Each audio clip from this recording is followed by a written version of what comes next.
Welcome to part 2 of How to Stop the World.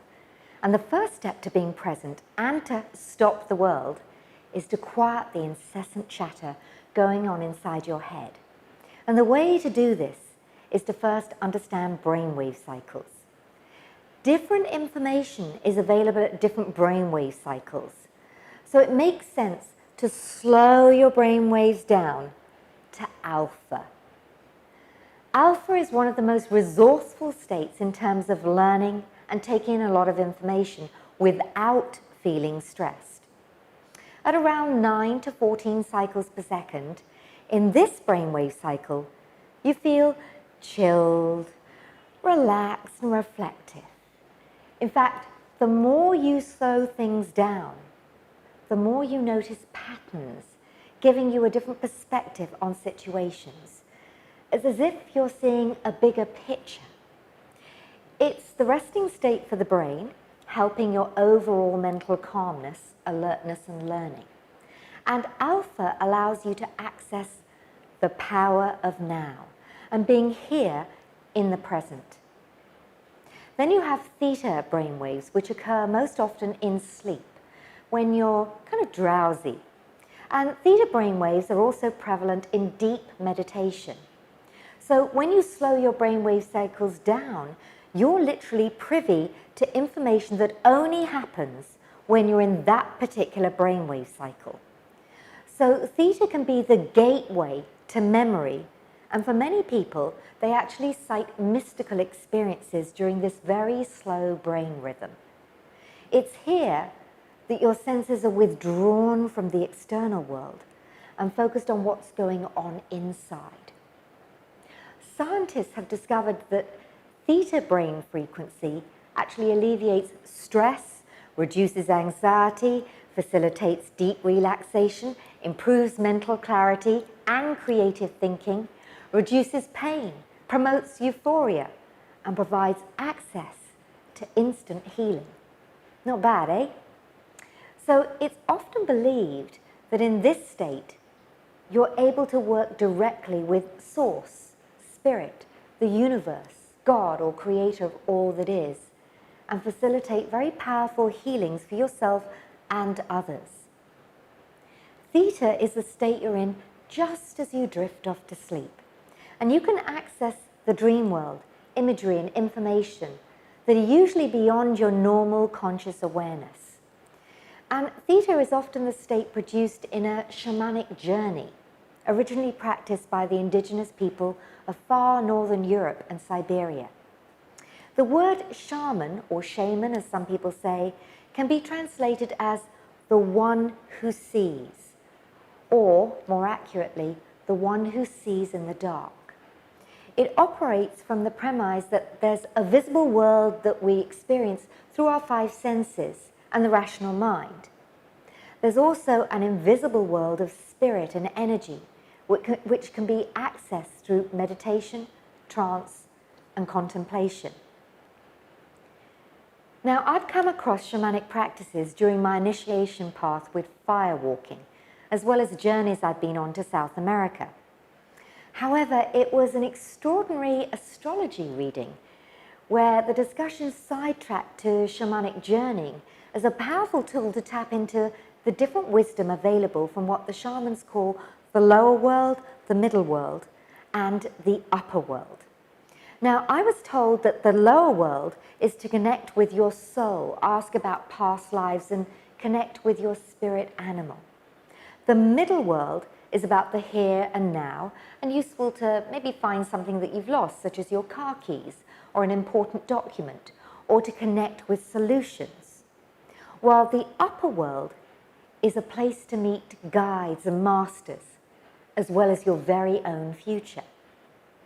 Now, the shamans have created very specific pathways into these 3 worlds, and your journey is usually accompanied by a rattle or a fast, repetitive, rhythmic drumming sound. And it's the drumming or the rattle which quickly guides you into a trance state, facilitating shamanic techniques such as journeying, divination, or even shape-shifting. When the rhythm of the drumming or the rattle changes, then it signals that it's time to return from your journey back to the waking state. Now, of course, I'm always up for experimentation, so I personally have found shamanic journeying a very quick, usually 15 to 30 minutes, a very quick, rapid way to gain insights and access wisdom to specific questions, because it literally takes seconds to travel to each of these worlds once you're familiar with the specific pathways.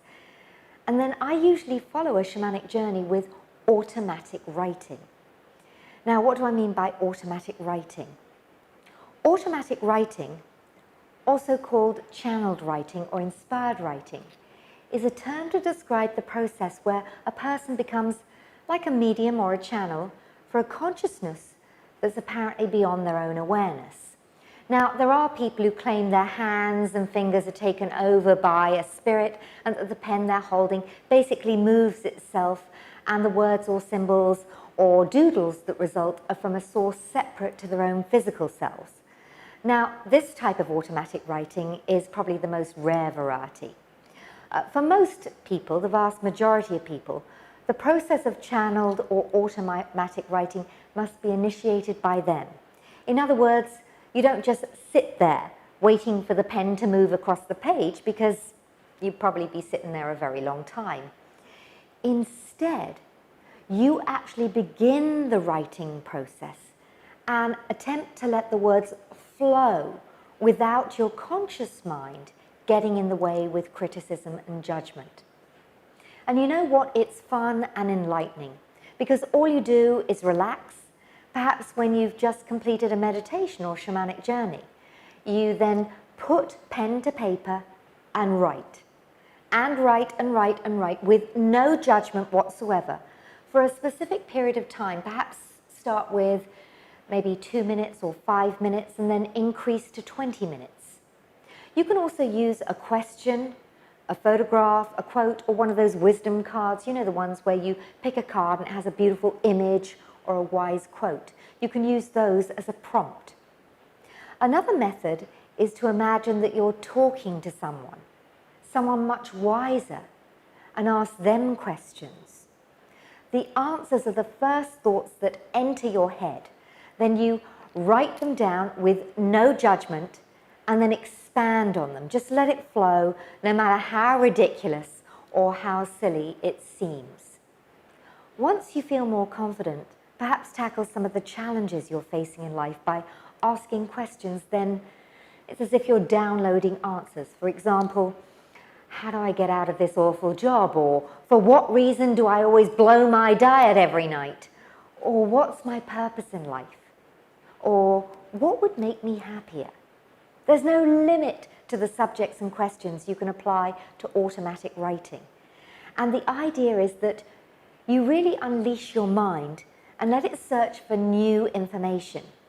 You might just shake yourself out of old patterns and behaviors. So back to brainwave cycles and different states, slowing the brainwave cycles still further. You have delta. Now, for most people, this is a state of sleep and dreaming. And maybe you've heard the expression, you'll feel better after a good night's sleep.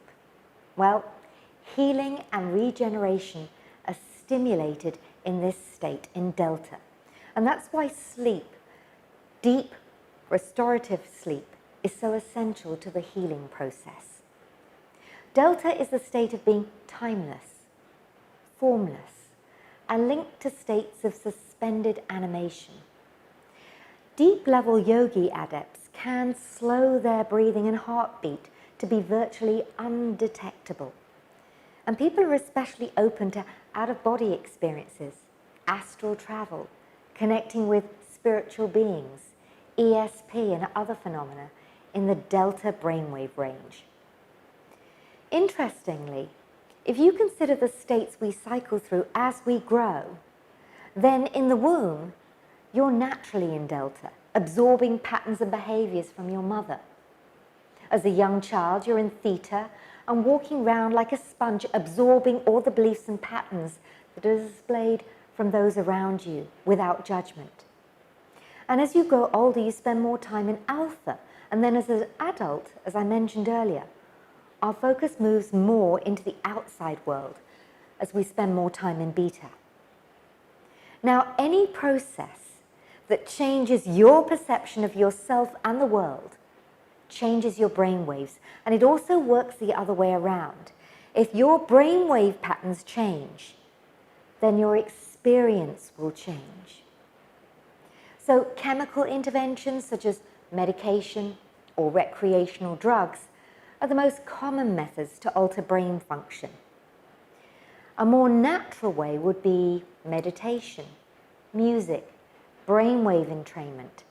And in the next video, I'm going to show you another way to easily and effortlessly access a slower brainwave cycle and stop the world.